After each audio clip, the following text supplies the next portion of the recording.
Hello दोस्तों, मैं बुलू रंजन स्वागत करता हूं मेरा यूट्यूब चैनल आईटी शॉर्टकट में। आज हम डिस्कशन करने जा रहे हैं fitter second year trade theory का सीरीज चल रहा था, उसका पार्ट 7 है। Question number 144, which lapping material used for easy charging and rapid cutting. कौन सी जो लैपिंग मटेरियल होता है वो चार्जिंग इजी होती है और रैपिड कटिंग होती है।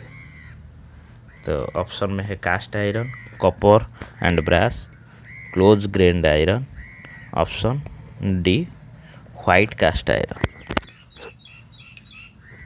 ये होगी copper and brass, option B copper and brass. Which lapping material is expensive and can be expanded if worn out। कौन सी लैप सामग्री महंगी है, अगर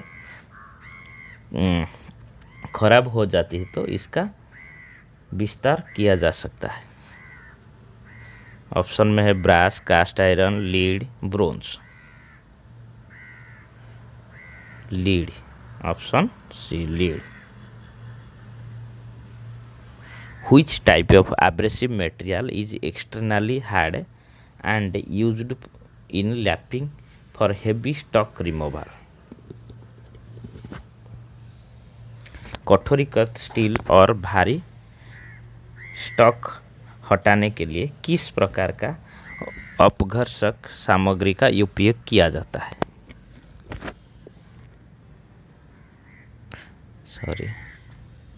ऑप्शन में है silicon carbide, aluminium oxide, boron carbide, diamond.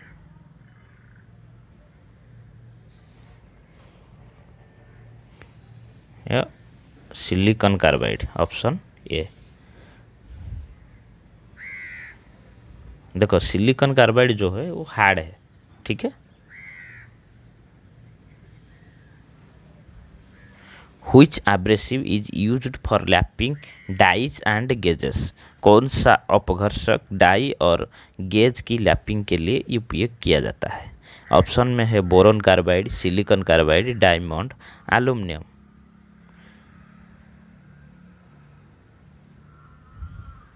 ये boron carbide, option A. Which is the hardest of all abrasive material and used for lapping tungsten carbide. Tungsten carbide को lapping के लिए प्रयुक्त सभी अपघर्ष का पदार्थ में सबसे कठोर कौन सा है। ऑप्शन में है silicon carbide,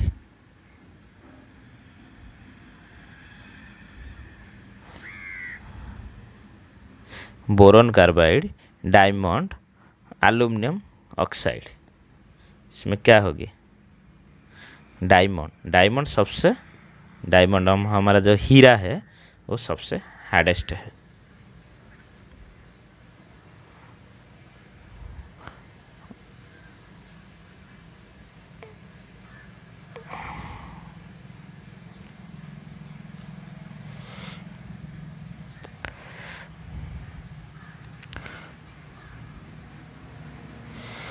What is the abrasive used for lapping accurately finishing very small holes। बहुत छोटे छिद्र को सही ढंग से फिनिशिंग करने के लिए इस्तेमाल किए गए अपघर्ष का नाम बताइए। ऑप्शन में है silicon carbide, diamond, boron carbide, aluminium oxide. उसमें कौन होगी, डायमंड सबसे मतलब अच्छा से करता है, एक्यूरेटली फिनिशिंग देती है और वो छोटा छोटा होल को भी लैपिंग कर लेती है। 150, what is the purpose of lapping vehicles. Vehicle lapping करने का उद्देश्य क्या है।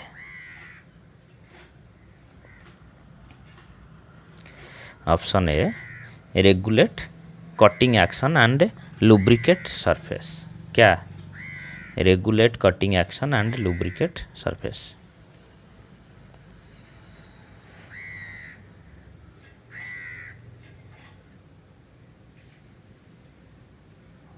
151 which lapping vehicle is used for lapping copper and its alloy। तांबा और इसकी मिश्र धातु के लिए किस लैपिंग व्हीकल का उपयोग किया जाता है? Soluble oil. क्या? Soluble oil. 151 soluble oil.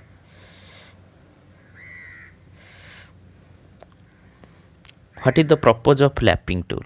Lapping tool का उद्देश्य क्या है? ये जो ऑप्शन आप देख रहे हैं, जो फिगर, ये लैपिंग टूल का उद्देश्य क्या है? फिगर अच्छा से देखिए, जो इसका उद्देश्य क्या है? इसका उद्देश्य है for lapping lapping tool for external cylindrical surface. ठीक है, option C. 153 what is the temperature that change of structure to austenite at 723 degree in heat treatment process? इसका ऑप्शन होगी लोअर क्रिटिकल टेम्परेचर, ऑप्शन ए।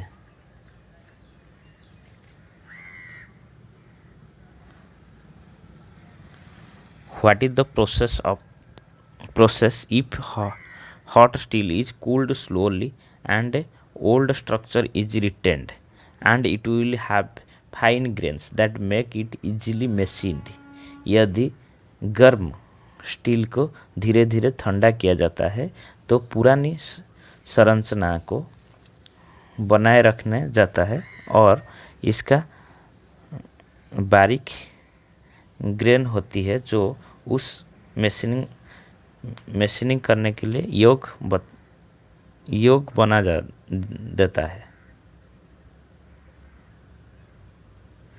इसको annealing बोलते हैं। ठीक है, annealing.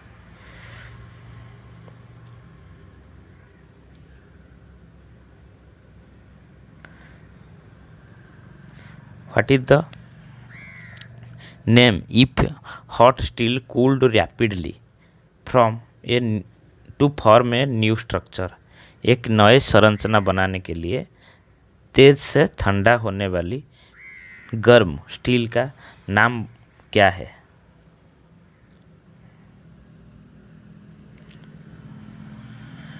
मैटेनसाइट। क्या? मैटेनसाइट। What is the process to add cutting ability and wear resistance on steel? काटने की क्षमता जोड़ने और स्टील पर घसने का प्रतिरोध उत्पन्न करने की प्रक्रिया क्या है? क्या है? Hardening, option D. देखो, आपको घर में जो कटिंग टूल यूज करता है, सपोज चाकू यूज कर रहे हैं, नहीं तो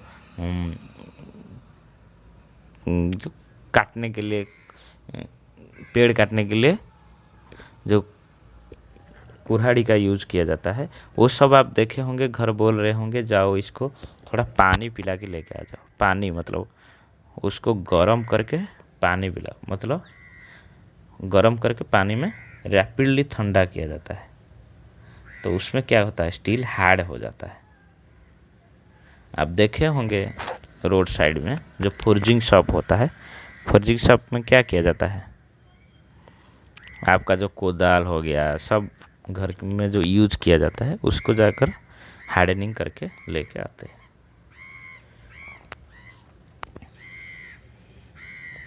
157 what is the heat treatment process to remove extremely brittleness and include toughness and shock resistance in steel?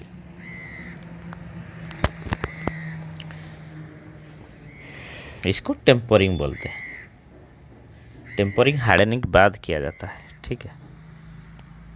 158 what is the process of steel being heated to a required temperature and held in same temperature for a period of time? Steel को आवश्यक तापमान तक गर्म करने और उसी तापमान में एक समय के लिए रखने की प्रक्रिया क्या है? इसको सोकिंग बोलते हैं, soaking. Option A, soaking. 159. What is the purpose of brine solution, water, oil and air used in heat treatment process? उष्म उपचार प्रक्रिया में उपयोग के लिए जाने वाली ब्राइन सॉल्यूशन, पानी, तेल और हवा का उद्देश्य क्या है? वो क्या करता है? ठंडा करता है, क्वेंचिंग करता है क्या? Option B.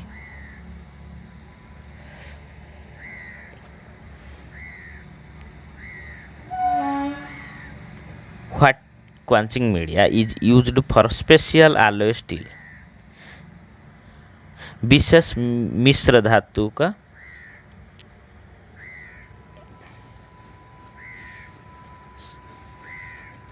विशेष मिश्र धातु इस्पात के लिए कौन सा क्वेंचिंग मीडिया का उपयोग किया जाता है? Cold air, cold air. Option D, cold air. 161. What is the heat treatment process of reheating and harden steel to a temperature below 400 degree followed by cooling? 400 degree centigrade से नीचे तक तापमान पर कठोरीकृत स्टील का पूर्ण गर्म करके फिर ठंडा करने के लिए क्या किया गया है? उष्म उपचार का प्रक्रिया का नाम क्या है? उसको टेम्परिंग बोलते हैं। क्या? Tempering. What is the advantages of annealing? Annealing का फायदा क्या है?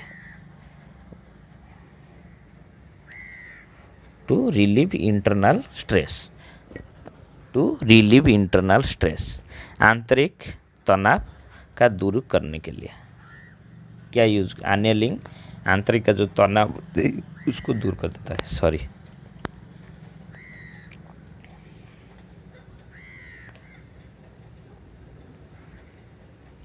(63) What is the process of removing the internal defect of a steel component? Steel जो स्टील कंपोनेंट होता है उसका आंतरिक जो दोष होता है उसको दूर करने की प्रक्रिया को क्या बोला जाता है? Normalising. Which key is used to for transmitting light torque? Light torque transmit करने के लिए कौन सी की का उपयोग किया जाता है? वुड्रॉप की। क्या? वुड्रॉप की।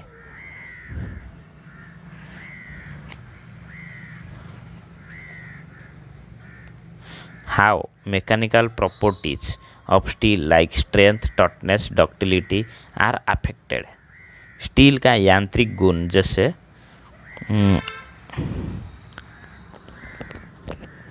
स्ट्रेंथ, चिमड़ापन, डक्टिलिटी किससे प्रभावित होता है? By hardening. Option B. क्या हो गया? स्टील का यांत्रिक गुण जैसे स्ट्रेंथ, चिमड़ापन, डक्टिलिटी किससे प्रभावित होता है? हार्डनिंग। हार्डनिंग द्वारा वो प्रभावित होता है। Thank you for watching. हमारा वीडियो आपको कैसे लगा कमेंट करके ज़रूर बताइए। हाँ, ये जो वीडियो है ये कॉम्पिटिटिव प्लस हमारा जो ITI second year pass out के लिए दोनों के लिए बहुत बेहतरीन है। आप इसी को पढ़िए। मैं 100% आपको गारंटी देता हूँ। कॉम्पिटिटिव में ITI फिटर हो गया और शीट मेटल वर्कर हो गया, ओल्डर हो गया, सब के लिए मैं वीडियो बनाने का कोशिश कर रहा हूँ। आप मेरा चैनल देखते रहिए, सफलता एक दिन आपको ज़रूर मिलेगा। और मेरा पढ़ाई के साथ साथ आप कुछ दूसरा भी पढ़ाई कीजिए। जो ट्रेड थ्योरी है, ट्रेड थ्योरी का मैं 100% आपको क्लियर करा देगा। Thank you for watching.